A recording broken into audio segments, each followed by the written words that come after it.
Hello everyone, Carmine from New York here, coming to you live from New York City in one of the most premier federal parks there are in New York City. It's called the Mount Loretto Unique Area. I'll just give you a quick pan of this beautiful lake. It's just absolutely beautiful. It's quite cold today, so there aren't a lot of people out here, plus it's very windy. I hope the noise on the microphone doesn't upset you.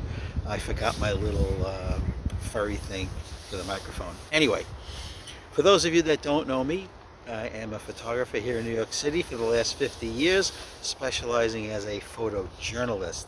So I've come across a lot of gear in my day, and I'm here to share with you my tips and tricks for great photography. All I ask in return, please give me a thumbs up and subscribe. Comment below. It all helps the algorithms at YouTube to get my channel across to more and more photographers that want to learn from a 50-year photojournalist. All right, so what are we going to talk about today? Well, I made a video earlier this week about Takumar lens on a Leica SL mirrorless camera. So here's what's going on. Now, the foundation of my channel has always been great photography, great photographic art that does not require spending thousands of dollars on gear. Okay, now this Leica SL Type 601 did cost new, I did not buy it, did cost new $7,500 when it came out in 2017. Today, these Leica SL, right, they're full frame, they're weatherproof, or weather sealed rather, made from a solid block of aluminum. They run for about $1,700, just the body and a battery and a charger. When I visited the Leica store, a real Leica store, brick and mortar, here in the Soho section of Manhattan.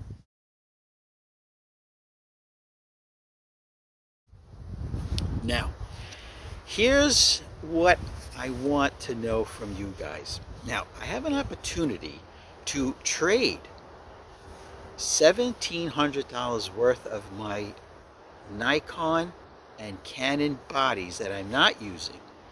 All right, some of the bodies that I have, such as the D700s and the D3s and my Canon 5D Classics. All right, I bought extras for backups, but the cameras are so reliable that I don't need two backups for certain cameras. Okay, so I have an opportunity to trade some Nikon and Canon bodies for an even trade for the $1,700 used Leica SL. So I just want to go over a few things, and I want your comments below to let me know if it's a good idea. Now, I'm holding one, obviously. I have a coworker that just purchased the Leica SL2. It has double the amount of megapixels, but it has in-body image stabilization. This one, the original SL Type 601, does not.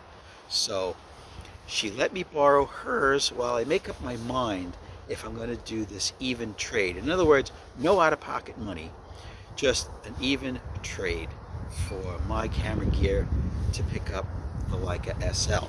All right, so let's just talk about it a little bit. I told you it's 24 megapixels. It's full frame. It's an interchangeable lens system. The viewfinder alone, okay, is record-breaking. It's 4.4 megapixel viewfinder. It's just incredible. It's made of one block of solid aluminum. Talk about construction. And this grip is really made for a person with medium to large hands. So it does 11 frames per second. It does have two SD card slots. It shoots 4K video, L-mount. It takes L-mount lenses, but you can adapt almost any lens to work on it. For example, this on here today is the Takumar 135mm f3.5 M42 mount. Now, M42 is an old Pentex screw mount with an adapter. It goes from M42 to Leica L mount, and it works perfectly in aperture priority because it has a aperture ring. You need an aperture ring if you're going to use vintage lenses. For example, this one, this Takumar, which came out in the 70s. Okay. I have my notes. Any good photojournalist always keeps notes, right? So now lenses. Let's get back to lenses. Now Leica makes their L lenses, right, for the Leica SL. But Leica went into business, if you would, with Panasonic and Sigma to produce a line of autofocus lenses called the S line of lenses. Those lenses are fully compatible, no adapter needed, full autofocus, full connectivity as far as focus and aperture, etc. Okay, but they cost 2/3 less than the Leica lenses. Okay, so that's something to keep in mind. This camera, here's really why I am leaning towards purchasing this on an even trade, no out of pocket. ISO 50 on the low end, but 50,000 on the high end. 50 to 50,000 ISO. Low light performance is what this beast was made for. It has a touch screen on the back, but I'm going to use the word bougie.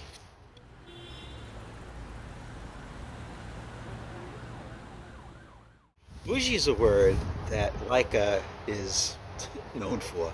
See these 4 buttons here? 1, 2, 3, 4. There's no markings on it.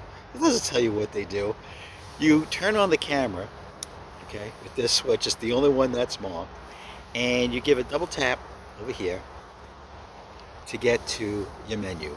Okay, now here's the great thing. This has a touch screen, but not for the menu. It's a touch screen for everything else. For reviewing your photographs, you can pinch them in and out. You can swipe. Leica, I don't know what's up with you, but this is their quirks.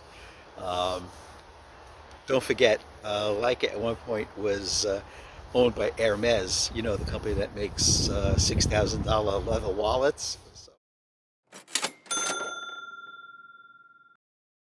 go figure. Okay, let's just keep going. So this SL camera, the Leica SL, does not have in-body image stabilization.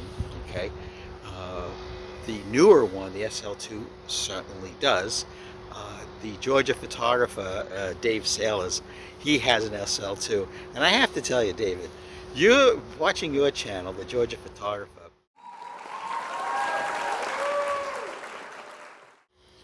When you use your SL2, it really made me stop and think, maybe I want to give the SL, the less expensive one, a try. And so far, you were right. There's nothing like it. There's nothing like a full frame Leica with the Leica colors.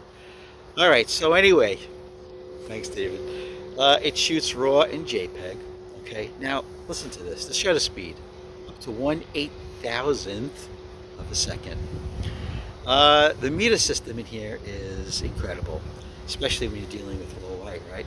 So it has a spot meter built in, center weighted meter built in, and multi-segment metering. Here's something that I did not like. Leica does not have third-party batteries available, okay? This is what the battery looks like for the Leica SL, okay? This is what it looks like. There are bigger batteries. Nikon makes bigger batteries than this, right? This battery is lasts about 400 shots. But guess what?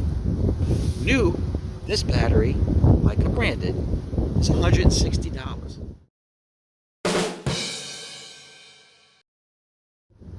What? Yeah, $160 for this battery, brand new. Used.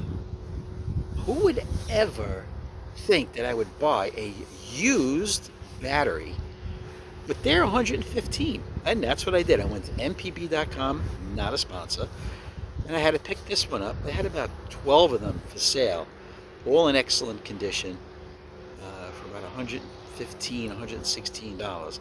And when I put it on the charger, it worked well, so no issues. But there are no third-party Leica SL2 batteries, okay? It's part of the weather sealing of the camera. You have this giant hole, okay? Let me turn it off. All right, this is my backup, okay? Let me just show you how this works, because it's weather sealed, okay? So now the battery's popped out, but it won't fall out. You have to just tap it, and now it'll come out. But now you have a giant hole in the bottom of your camera, all right?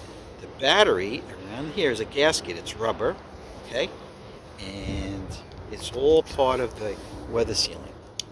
It clicks right in, and now this is all weather sealed. So that is an issue. I mean, yes, the price of the camera is high, but when it comes to the meat and potatoes, right? You always go out shooting with a spare battery and a couple of spare SD cards, right? But used batteries, 116, 115 bucks in excellent condition. That just irks me that there's no third party. Why there's no third party batteries, I don't know. Is there a patent? Is it something that they don't want to deal with third party manufacturers because of the weather sealing gasket? Look, I don't know. Let's just keep going. So this little bump on top, all right, see this bump right up here? That's a GPS. You can turn it on or off, but it could geolocate every picture you take. All right? I don't need it because in the city, oh, look, I'm on 43rd Street. Okay. Remember, comment below. I want to know from you guys if you think that I could do an even swap. $1,700 worth of my extra spare backup bodies, Nikon and Canon, even trade for one Leica SL body battery charger, no lens. All right, I want to know what you think. I'm leaning towards doing it, but the foundation of this channel, like I just mentioned, it's all about taking quality professional photographs with gear that does not cost thousands of dollars, okay? But I am still a working professional. I do use my Nikon D3 and Nikon D700 as like a primary gear that I use when I go shoot. This has double the megapixels and it's full frame. Yeah, the D3 is full frame, the 700's full frame.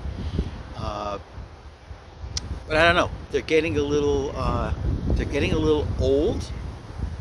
Meaning, I've got hundreds of thousands of shots through them. All right. So let me know. Okay.